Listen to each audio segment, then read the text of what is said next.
Thomas Sankara, né le 21 décembre 1949 à Yako, au Burkina Faso, anciennement la Haute-Volta, est une figure emblématique de l'Afrique et un symbole de la lutte pour l'indépendance, la justice sociale et l'autosuffisance.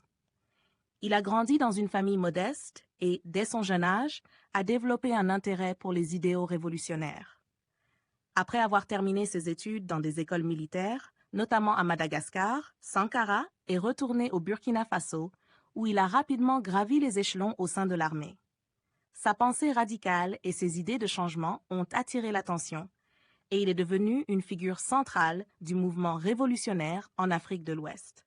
En 1983, à l'âge de 33 ans, Thomas Sankara est arrivé au pouvoir par un coup d'État, avec le soutien de son ami et allié Blaise Compaoré. Dès sa prise de pouvoir, il a rebaptisé la Haute-Volta en Burkina Faso, signifiant le pays des hommes intègres, pour marquer un tournant vers l'affirmation de l'identité nationale et le rejet des influences coloniales. Sankara a rapidement mis en œuvre un programme ambitieux de réformes économiques, sociales et politiques.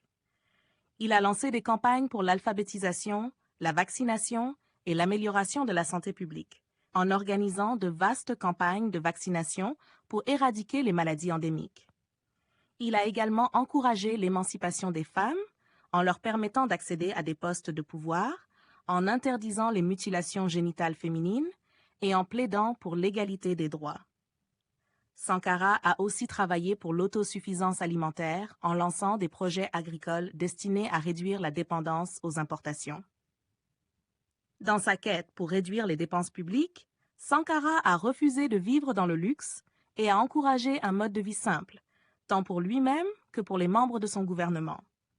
Il a aussi pris position contre l'ingérence étrangère et critiqué le néocolonialisme, refusant les aides étrangères qui, selon lui, perpétuaient la dépendance. Son gouvernement a néanmoins été critiqué pour son autoritarisme et la suppression de certaines libertés. Les tensions internes au sein de son entourage ont fini par lui être fatales.